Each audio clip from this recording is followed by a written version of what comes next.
নমস্কার। আজকের গল্প প্রতারক। এক গ্রামে এক সাধু বাস করত।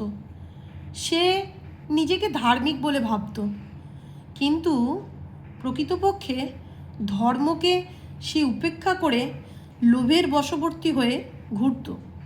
একদিন এক বৃদ্ধা তার কাছে এসে বলল, সাধু বাবা, আমি ধর্মস্থানে যেতে চাই। আমার কিছু তামার পয়সা আছে। আমি বেশ কয়েক বছরের জন্য আপনার কাছে রেখে যেতে চাই। আমার বিশ্বাসী এমন কেউ নেই যার কাছে এসব রেখে যাব, তাই আপনার কাছে রাখতে চাই। যখন ফিরে আসব তখন আপনার কাছ থেকে ফেরত নেব। হ্যাঁ মা, হ্যাঁ, পার্থিব কোনো বস্তুর উপর আমার কোনো আগ্রহ নেই। উপরন্তু আমি সুখ ও দুঃখ দুটোরই প্রতি সমান উদাসীন। তোমার মুদ্রাগুলি কুটিরের মাটিরে পুঁতে রেখে দাও। এই বলে সাধু চোখ বন্ধ করে কপট ধ্যানে বসে রইল। মহিলাটি সাধুর দেখানো জায়গায় মাটিতে মুদ্রাগুলি পুঁতে রেখে চলে গেল। এরপর পার হয়ে গেল বেশ কয়েক মাস। একদিন মহিলাটি ফিরে এসে সাধুর কাছে গিয়ে বলল, সাধু বাবা, এবার আমার মুদ্রাগুলি ফিরে পেলে আমার বাকি জীবন শান্তিতে কাটাতে পারি। সাধু বলল, যেখানে তুমি রেখেছিলে সেখান থেকে তুমি তুলে নাও না। মহিলাটি মাটি খুঁড়ে নিতে গিয়ে দেখল সেখানে একটাও পয়সা নেই। সাধুর কাছে ব্যাকুলভাবে ছুটে এসে বলল, ও সাধু বাবা, কিছুই নেই, একটা পয়সাও নেই। সাধু বলল, ওরে মা, যদি তুমি কোনো পয়সা না পাও আমি কি করতে পারি? মহিলাটির আর বুঝতে বাকি থাকলো না যে এই লোকটি জুয়াচোর আর সে প্রতারিত হয়েছে। হঠাৎ তার মনে পড়ে গেল বুদ্ধির জন্য বীরবলের খুব নাম। সে তক্ষুনি বীরবলের কাছে গিয়ে সাহায্য প্রার্থনা করল। বীরবল তার কাছ থেকে সব শুনে বলল, বিচলিত হয়েও না, আমি সব ঠিক করে দিচ্ছি। শোনো, আমি যা বলছি তাই করবে। বীরবল তাকে কিছু উপদেশ দিলেন। আর পরদিন বীরবল সাধুর কাছে উপস্থিত হয়ে বললেন, হে সাধু বাবা, তোমার পার্থিব বস্তুর প্রতি উদাসীনতার কথা খুব শুনেছি। আমি কয়েকদিনের জন্য এক ভাইকে দেখতে আগ্রায় যাচ্ছি, তাই আমার এই থলিটি তোমার কাছে রাখতে চাই। এই বলে থলিটি সামনে এনে খুলে ফেললেন। থলিটিতে সোনা ও কিছু সোনার গয়না ছিল। সাধুটির চোখ দুটো দামি জিনিসগুলো দেখে লোভে চিকচিক করে উঠল। ঠিক সেই সময় সাধু দেখল সেই বৃদ্ধাটি আবার ফিরে এসেছে। তাই সে ভাবল, যদি তার কথা ফাঁস করে দেয় তাহলে এই ব্যক্তিটি আর তার দামি বস্তুগুলো রাখতে চাইবে না। সাধু বৃদ্ধা মহিলাকে তাই তক্ষুনি বলল, ও, তুমি আবার ফিরে এসে ভালোই করেছো। আমি আমার ধ্যানে জানতে পেরেছি তোমার পয়সার থলিটি কুটিরের উত্তর সীমায় আছে। যাও, আবার খুঁড়ে দেখো। বৃদ্ধা রমণী তার কথা মতো নির্দিষ্ট স্থানে মাটি খুঁড়ে মুদ্রার থলিটি পেয়ে গেল।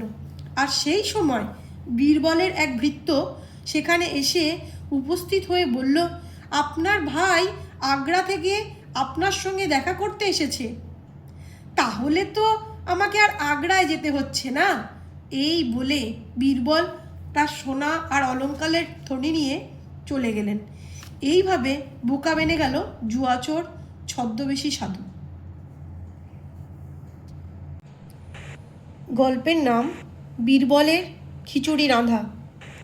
একদিন এক গরিব ব্রাহ্মণ খুব দুর্দশার মধ্যে পড়ে সম্রাট আকবরের কাছে কিছু অর্থ সাহায্যের জন্য এসেছিল।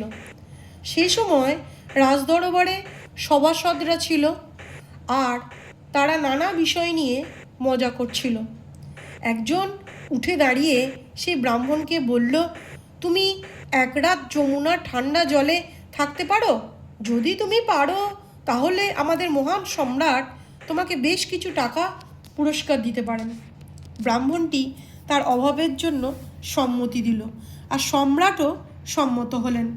কথা অনুসারে সেই ব্রাহ্মণ যমুনা ঠান্ডা জলে সারা রাত দাঁড়িয়ে রইল। আকবর একটা প্রহরী নিযুক্ত করেছিলেন তাকে লক্ষ্য রাখার জন্য। পরদিন সেই প্রহরী ব্রাহ্মণকে সঙ্গে নিয়ে রাজসভায় উপস্থিত হলো। প্রহরীকে জিজ্ঞাসা করে সবাই অবগত হলো যে ব্রাহ্মণ সারা রাত জলে দাঁড়িয়েছিলেন। সম্রাট কৌতূহলী হয়ে ব্রাহ্মণকে জিজ্ঞাসা করলেন, তুমি কি করে সারা রাত যমুনার এমন ঠান্ডা জলে ছিলে? ব্রাহ্মণ নম্র স্বরে বলল, আপনার রাজপ্রাসাদের একটা আলোকে লক্ষ্য রেখে কিছুটা আরাম পেয়েছি জাহাপনা। এ কথা শুনে সম্রাট বললেন, তাহলে তুমি তো তোমার উপহার পাওয়ার যোগ্যতা হারালে। যে কেউ আলোর গরমে এরকম তোমার মতো থাকতে পারে, সুতরাং তুমি কোনো কিছু আমার কাছ থেকে পাবে না। অগত্যা ব্রাহ্মণ বিমর্ষ মনে তীব্র যন্ত্রণা নিয়ে চলে গেল। বীরবল তখন রাজসভায় ছিলেন। তিনি সম্রাটের উপর এমন অন্যায় সিদ্ধান্ত ও বিচারে রাগান্বিত হলেন।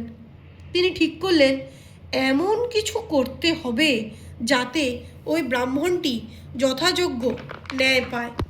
পরদিন বীরবল রাজসভায় এলেন না। সম্রাট একটা লোক পাঠিয়ে দিলেন বীরবলের বাড়িতে তার না আসার কারণ জানাতে।